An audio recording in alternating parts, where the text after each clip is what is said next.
Government corruption has never been more prevalent or caused more harm. It's why extremism is on the rise. It's why the financial gap between the haves and have-nots has never been wider. And it's why our planet is at risk of an extinction level tragedy. That's why I need your help to keep exposing the truth about the rot on both sides of the aisle. Become a supporter or a friend of the show today by clicking on the coffee link in the description box below. Friends of the show join me on a Zoom hangout once a month, and you guys can ask me any questions you want, and I can get to know you better. But the most important reason to help is to keep the show alive. Together, we can and will save our country and our planet. Thanks in advance and enjoy the show. Hey, everyone. Welcome to the show. So the intrigue regarding the deleted Secret Service text continues to grow, and their actions seem more and more suspicious. So here's where we're at and what was recently discovered in the past few days.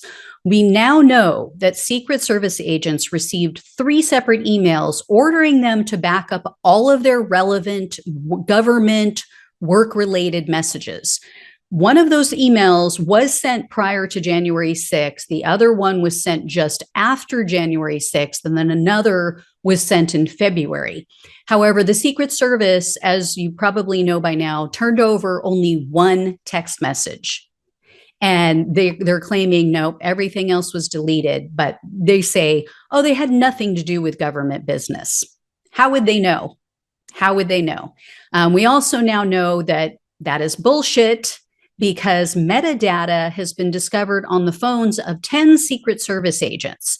And the investigators have determined that that metadata proves that the text messages were sent and received on or around January 6th, but they were still destroyed. So the Inspector General for the Department of Homeland Security has launched an official criminal probe into this matter, and they instructed the Secret Service to halt their forensic examination of any missing text because it could conflict with their investigation. They don't even want the appearance that they're possibly looking into this and maybe getting rid of more information, I'm assuming. But the Inspector General, I will say, has a little bit of shady activity going on himself because he allegedly knew that these text messages had been deleted in February of this year, and he said nothing. They're also saying he asked no follow-up questions of the Secret Service. He didn't gather any additional documentation when he found out about this. So I don't know what's up with that, but now several Secret Service agents have retained private legal counsel, even though the agency, as a matter of course, provides attorneys for work-related matters. So that's a little suspicious. But then when you combine it with the identity of the agents who retain this legal counsel, it's off the charts suspicious.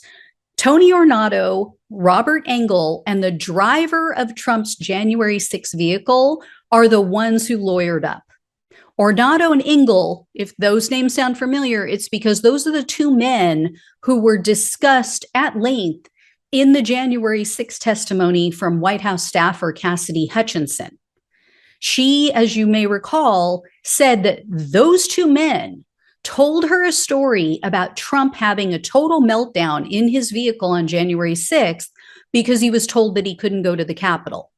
And she claims that they said that he reached for the neck of Mr. Engel. Now, the 2 men have been privately denying this. They've been telling other people, oh, no, this didn't happen. I'd be willing to testify before the January 6th committee. I have no problem with that. I'll go in there and tell them that this is all BS, that she just made this up or whatever. Well, for some reason, they haven't done that. And now they have attorneys. I'm sure it's just a coincidence, though. I'm sure they've just been really busy. As the saying goes, bullshit walks. And it seems that Ornato and Engel are sprinting to the exits to get away from the committee. What I'd like to know is who's paying for their high-priced attorneys?